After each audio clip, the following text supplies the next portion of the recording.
once, and they were so shy.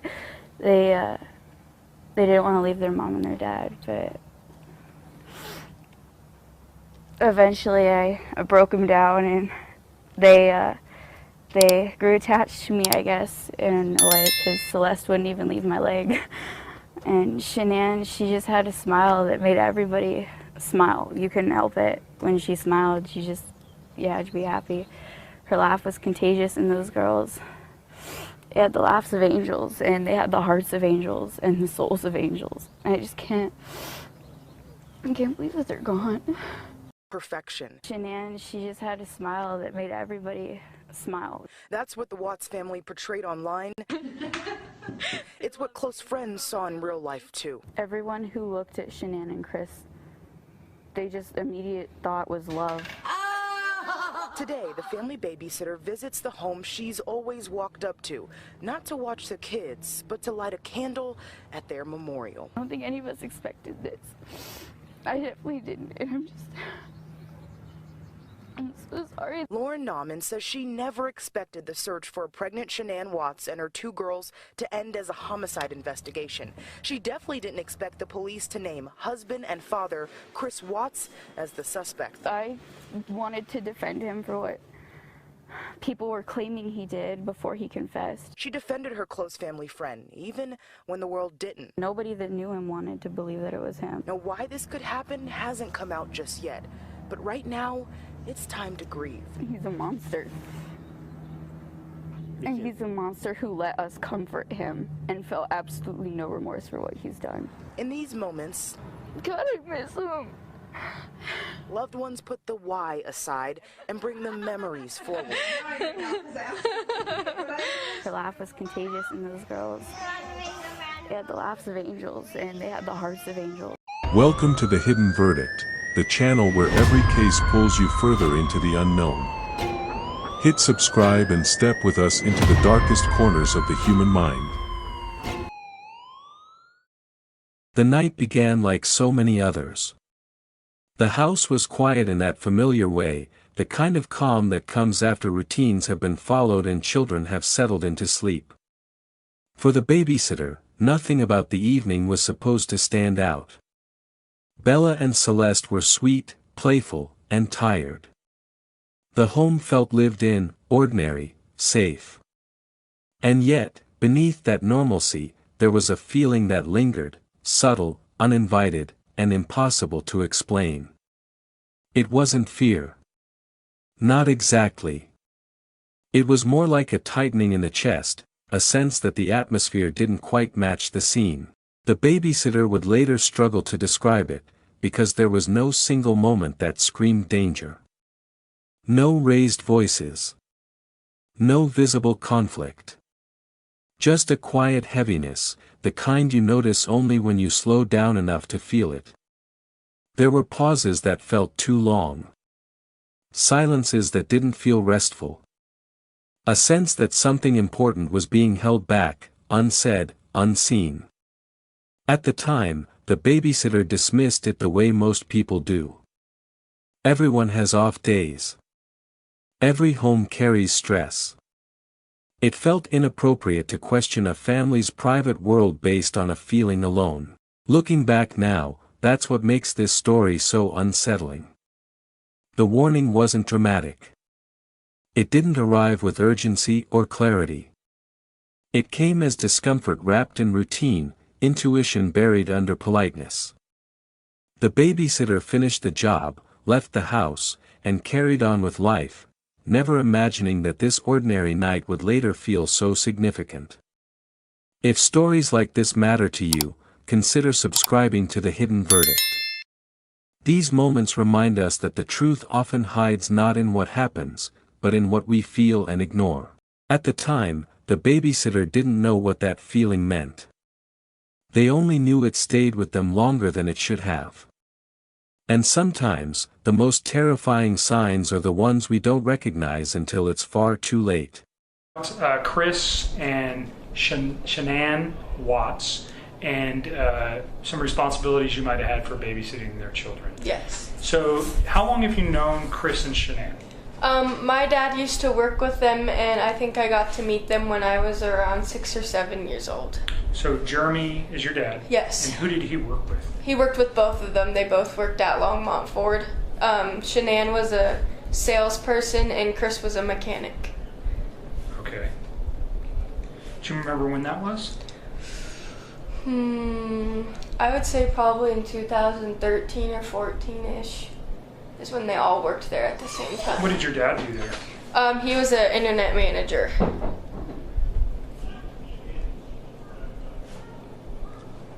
Does your dad still work at? No, he works at Siltahar Motors now. Works at Siltahar. Okay, down in Boulder. Yeah. And do you know what Chris and Shanann do now? Yes. Shanann advertises this thing called Thrive, which is a patch you wear that gives you like energy boosts, I guess. And then Chris does the oil company where they drill in the ground to find oil. I think it's called Anadarko. Anadarko. Yeah. So he works there. Yes. And Shanann, does she mainly work from home? Yes. Or does she travel or? She travels for business when they have like conventions and stuff, and she posts on Facebook, and I think she advertises, and that's what her job is, to advertise for Thrive. Okay, so she's an advertiser, and he works in the oil industry. And so you think you've known them since 5 or 6 years? Yeah. So you babysit for them not on a regular basis or on a regular basis? Not on a regular basis.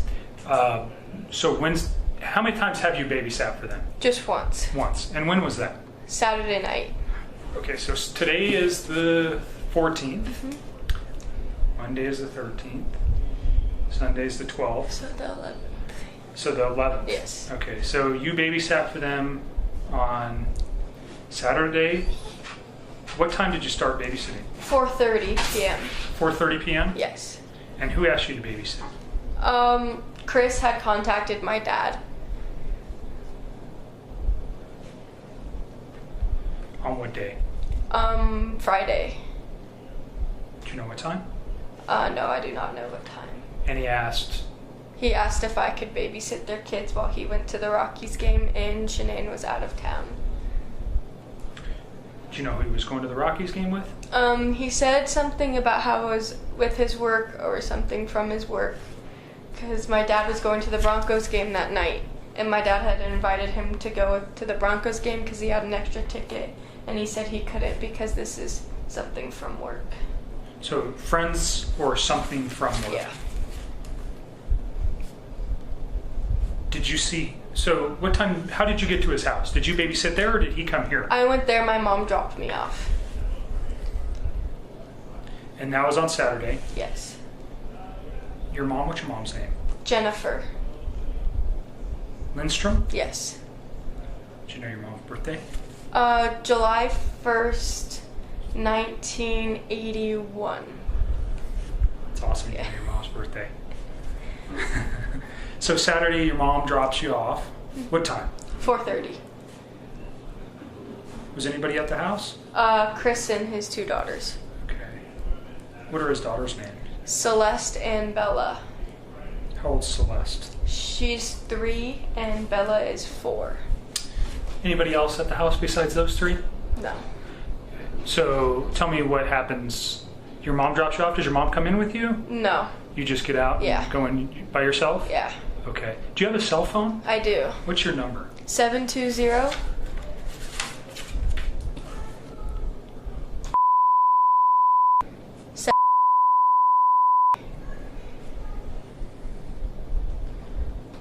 And your address is.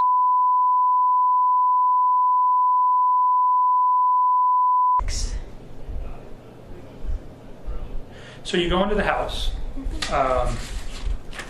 Chris, Celeste, and Bella are there. All right. And does Chris tell you what he wants you to do, or Yeah. tell me what Chris tells you? And you said, sorry, let me back up real quick. Shanann was not home; she was somewhere else. Yes. Where was she? Arizona for her work. And Chris told you that? Yes, and I had seen posts on Facebook because I'm friends with Shanann on Okay, Facebook. so you knew, Yeah. but Chris told you the same. Yes. Okay. So just tell me your conversation with Chris when you show up. I walked in and then he asked what kind of pizza I liked because he was going to order me and the girls pizza for dinner. So he got on the phone and ordered them pizza. He gave them their medicine before he left because he didn't want me to have to worry about that. And they were already in their pajamas, and he said I just have to play with them, and then at 7 o'clock lay them down to go to bed. And So he told you to put them down at 7 p.m.? Yes. And he just showed me where their cameras were for their rooms, and showed me how to... What kind of cameras? They were like installed on the wall, and there was like this little mini thing I could watch to make sure they were okay in their beds. So like a little television you were watching, and you could see the kids? Yeah, it was like a handheld, and it switched back from each room. Okay, was that part of their video surveillance, or was it separate? I think it was separate. Okay. And then... Do you know if that recorded, or was it just live? I think it was just live. Okay. And then he gave me a cell phone number just in case I needed anything. Do you remember what that is? No, it was on the counter and I didn't need it. And then Shanann was texting me and she was like, "Are the girls okay?" I'm like, "Yeah, they're fine." So Shanann knew you were there too? Yes, she called me. Did Chris ever text you? No. So Shanann knew you were there because Chris told her, Yeah. or did you tell her? I think Chris told her. Okay. So how did Chris leave the house? Well, so did he run you through these instructions? Do you recall what the girls were wearing? Yes, they were wearing 2 nightgowns, and actually a police officer came over today and they had pictures and they told me to pick out which ones they were wearing. So they went through that with Yeah. you. And can you just describe them, what they were wearing, if you remember? They were 2 nightgowns, and I think one was blue, and they just had like little kid like stars and hearts and sparkles and stuff on them. Okay. And I think the other one was like a peach color. Okay. You remember what was on that one? What's that? Do you remember what was on that one? They were kind of similar. It's still like the stars and the hearts, and Okay. I have a Remember what- picture of what Cece was wearing. Did you take a picture of her that night? Chris took the picture, I'm pretty sure. On your phone? No, he posted it on Facebook, or Shanann posted it because he was sending them pictures of the girls when she was checking in on them. Okay, tell me how somebody got a picture of the girls that night. Oh, I'm pretty sure it's taken on Chris's phone, and then I'm guessing he sent it to her, and then she had posted it on Facebook, so that's how I saw it. Prior to him leaving for the game? I can check when she posted it. Okay. Because I noticed that was the same exact thing she was wearing when I came over to watch them. It was... Yeah, she posted it on Saturday at 10:30 at night, and that's the night I babysat. Can I see that picture? Yes. That's the youngest one, Celeste, but she goes by Cece too.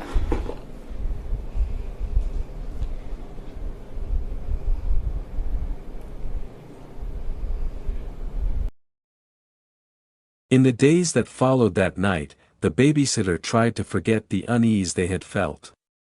Life moved on, and without a clear reason to worry, the feeling was filed away as nothing more than imagination. But when the memories returned later, certain details refused to stay quiet. Small behaviors that once seemed meaningless began to replay with sharper edges, as if they had been waiting for context to reveal themselves. There were moments when the house felt emotionally empty despite being physically full. The babysitter recalled how conversations felt restrained, how words were exchanged without warmth, as if everyone was careful not to say too much. Even ordinary interactions carried an awkward stillness, like a room holding its breath. At the time, it didn't feel threatening, just uncomfortable in a way that didn't belong to a family space. What stood out most was how easily those feelings were ignored. The babysitter told themselves it wasn't their place to judge. People have private struggles. Not every home radiates happiness all the time, and so the instinct to question was overridden by logic and social boundaries. Intuition was silenced because it didn't come with proof.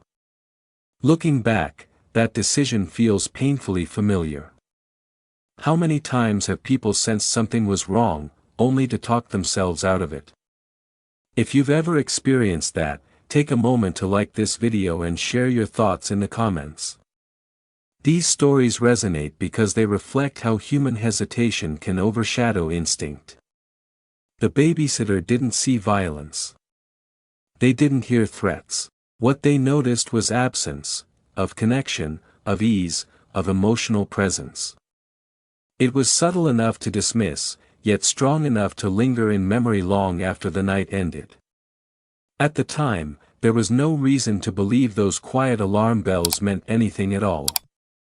But sometimes, the most unsettling warnings don't arrive as fear. They arrive as discomfort we can't explain, and choose not to question. Here we go, Steelers. Here we go. Ooh, ooh. Here we go, Steelers. Here we go. Ooh, ooh. Huh? I see picture. Say cheese. Aw, say here we go, Steelers. Here we go. Ooh, ooh. Alright, she's done. Honey. He's a good guy. Yeah, he is. I need my soda. What's that tonight? My soda.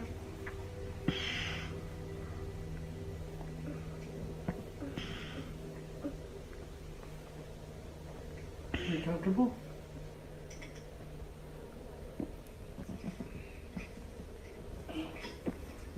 Feel better?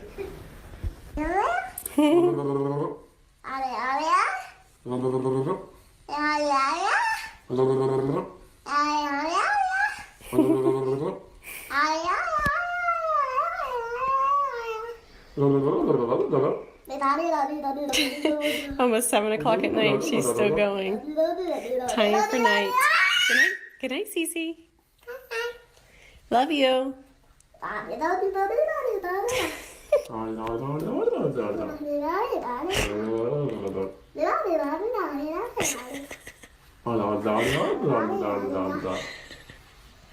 Good night, Cece.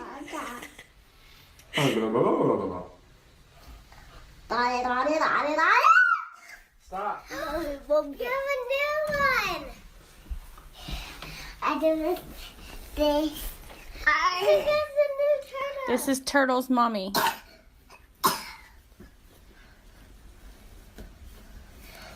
Can I have it? No, it's Cece's Turtle's mommy. We gotta find you your monkey mommy. No. Do you want the turtle mommy? Well, can I have the big monkey? Yeah, we have to find a big monkey. You don't like that turtle? I want that turtle. I want that turtle. Yes. Can I have it? Yay. I think it's the turtle. Yay, I want the turtle. She doesn't realize the other one's. I want one. Um, Mommy, this is yours. it is. I like it. I love it. I want it. Pants up. Oh, Stumpy! It's not gonna work, baby. Stumpy! Too late. Oh yeah? Cece, get on Daddy. Stumpy, Alright, come on, Cece. No? No? Let's do push-ups. Oh. Let's do push-ups. So are you getting in Coral, front? you getting in front? You getting in front? We're doing push-ups. Come here, doing push-ups. You just do supervising? You good? Alright. Cool. No purse, Cece. No Hold on to purse. Daddy. Up, don't do This it. is what Thrive Duo does to you. Cece's Oh my gosh. Thrive Duo with Cece. Sorry guys for the loud screaming. Your mom's on, Christina. Hi, Mama. Nina. Now you're down. They want to do that again. Coral, say hi to your grandma. Say hi, Grandma. Say hi, Grandma. Say hi. Say hi. You guys ready? Yeah? Okay. Bella, Cece, say hi, Nana, Pop, and Mimi and Papa. Okay, Daddy's not gonna do it if you keep falling off. Papa. Look in the camera. Mimo.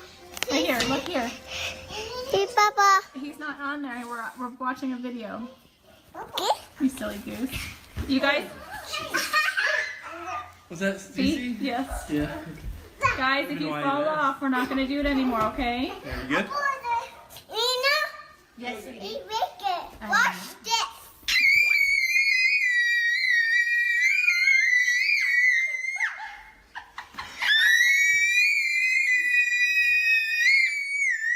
I wish there was a way to mute this for these poor people watching. I need earplugs. Not even his earplugs. I need earplugs. Other one. Can I have some earplugs? Thank you. Oh my goodness. Alright. You got Jack a sign for that? That's done. I can't hear a thing. You're still alive. Oh.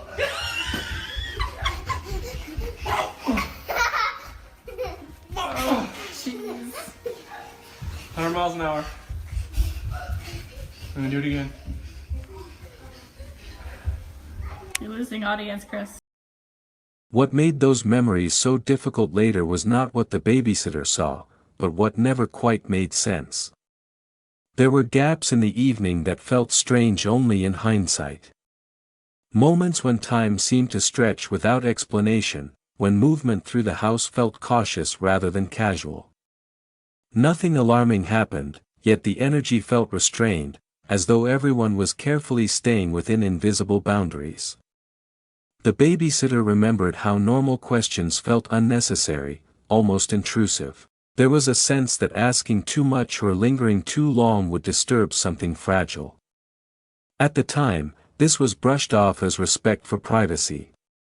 Families have dynamics outsiders don't understand.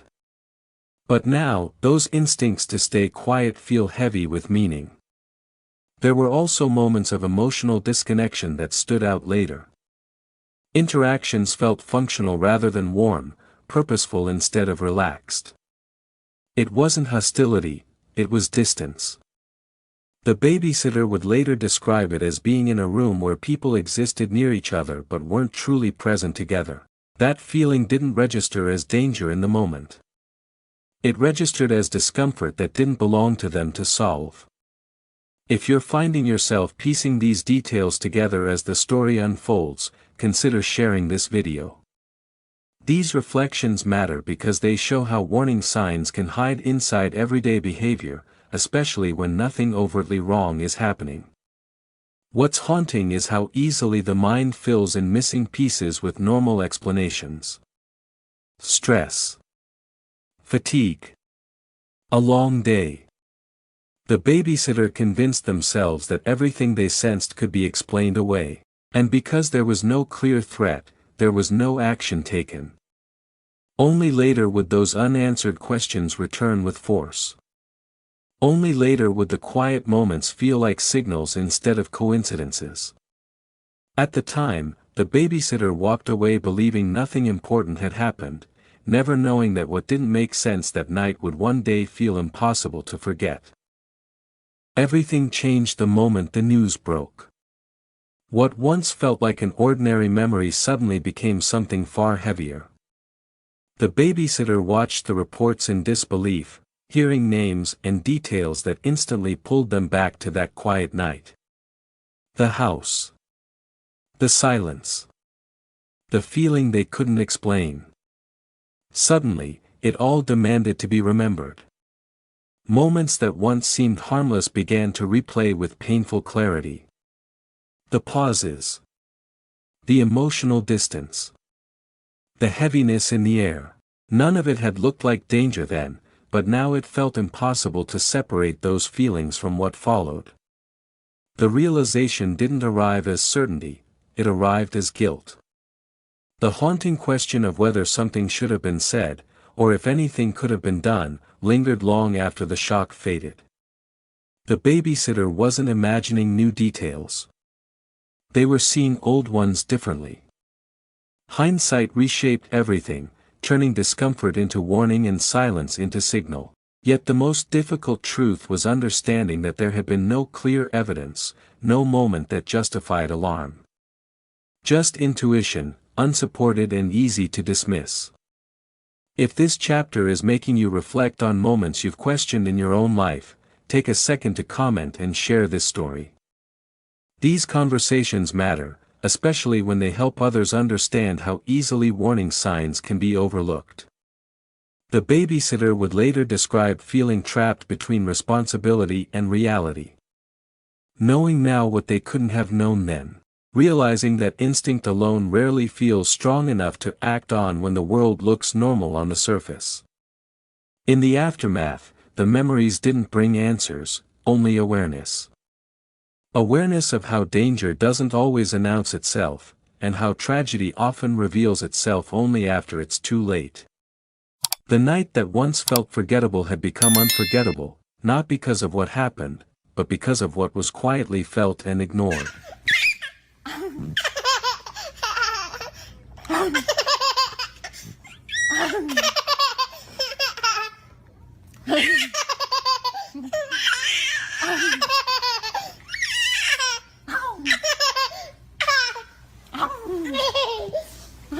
Bye, Frisa. Bye, Frisa.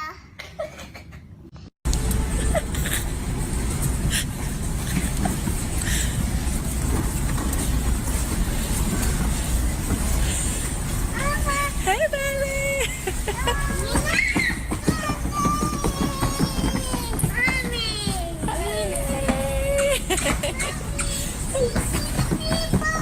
Yes, your popcorn? Do you want a brother or a sister? You want a little sister? Yeah. You want to be a big sister? Yeah. Yeah? Okay. Go, Cece. Go, Bella. Careful, Cece. You're going to get dizzy. You're going to get dizzy, Cece. You're going to get dizzy.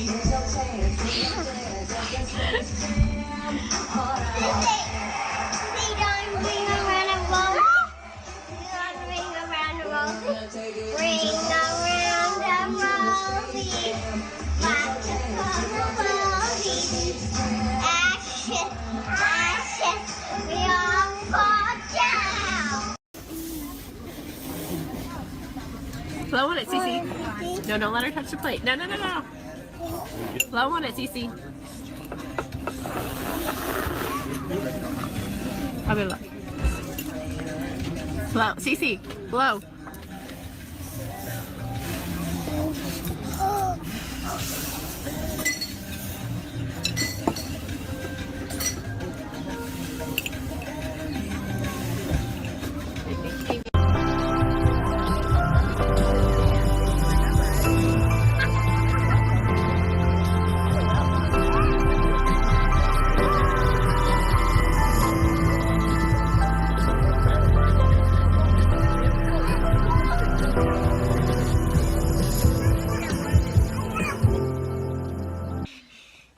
Say hi, Cece.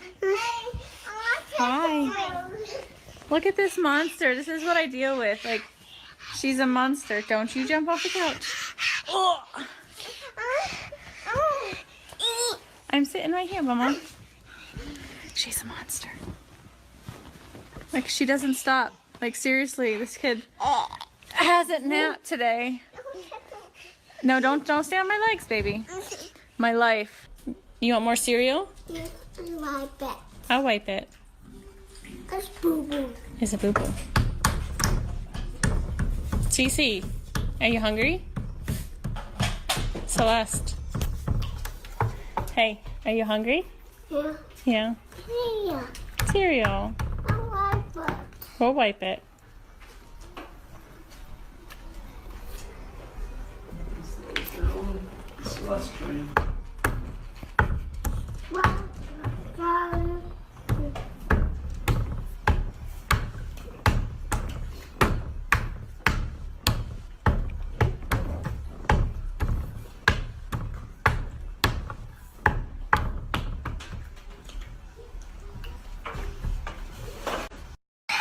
So I feel really blessed this summer. I'm going to San Diego with Chris. We're going June 22nd through the 26th. No, the 26th we come home at 1:30 in the morning. And then the 26th, that afternoon at 5:30 at night, Bella, Cece, and I and my dad are flying back to North Carolina for 6 weeks. 6 weeks we're going to be in North Carolina, Cece, right? And we're going to go spend time with our families and friends and everything else. And then we're going to come back August 7th. And then I fly to Scottsdale, Arizona on the 11th for a mini little retreat with my team. And we're going to have a lot of fun. What are you doing? This child does not sit still ever. Look at this.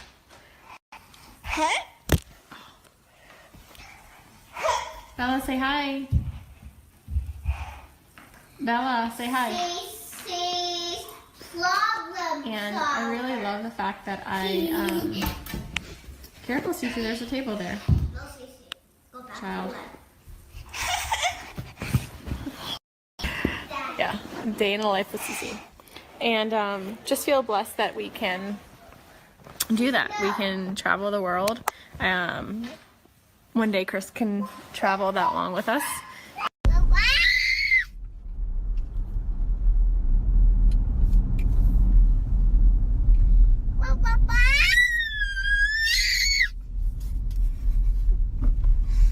You wonder why I need Thrive. That kid right there.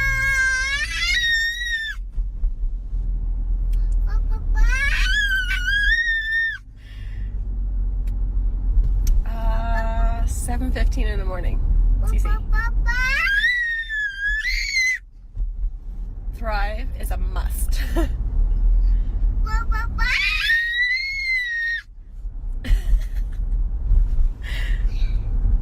High fives? Come say hi, Nana, Papa. Mimi, Papa.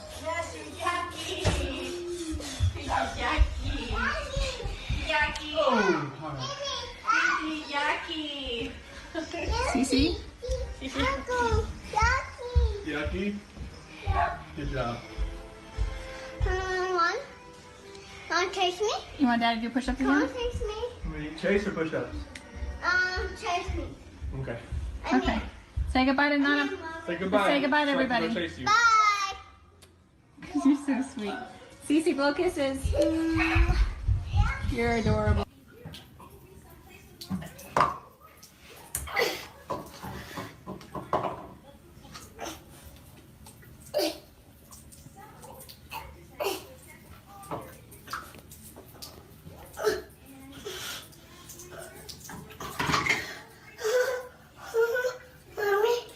What are you doing, Cece?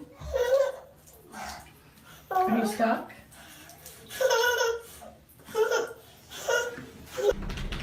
Do you like the snow?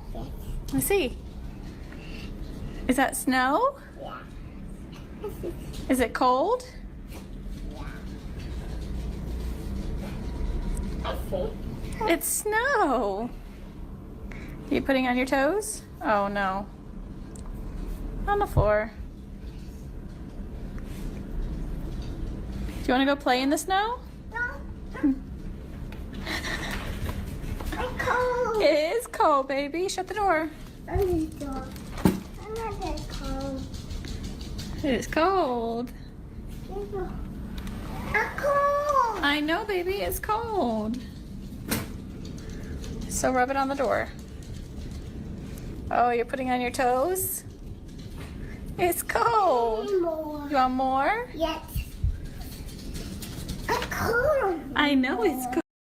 What this story ultimately reveals is not a single terrifying moment, but a pattern that feels uncomfortably familiar. The babysitter didn't miss something obvious. They experienced what so many people do, an instinct that surfaced without evidence, a feeling that didn't come with instructions on what to do next. And because the world looked normal, that instinct was set aside. We are taught to trust logic over intuition, proof over feeling.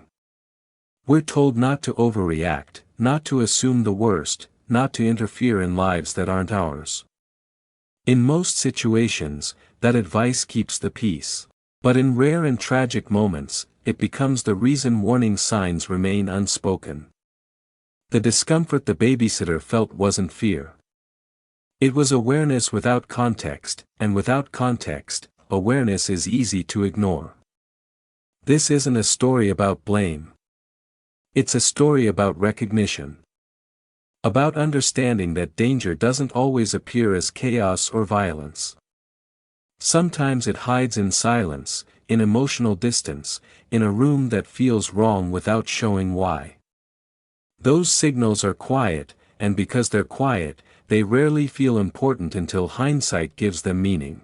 If this story has made you think differently about the instincts you've brushed aside, take a moment to like this video and share it. These conversations help others understand that intuition doesn't need to be dramatic to be valid. Remembering Shanann, Bella, and Celeste means learning from the spaces where awareness failed, not to judge, but to listen more carefully in the future. Sometimes the most terrifying signs aren't the ones we see. They're the ones we feel, dismiss, and only understand when silence becomes tragedy. Subscribe to The Hidden Verdict for more stories that explore what lies beneath the surface, where the truth is often felt long before it's ever proven.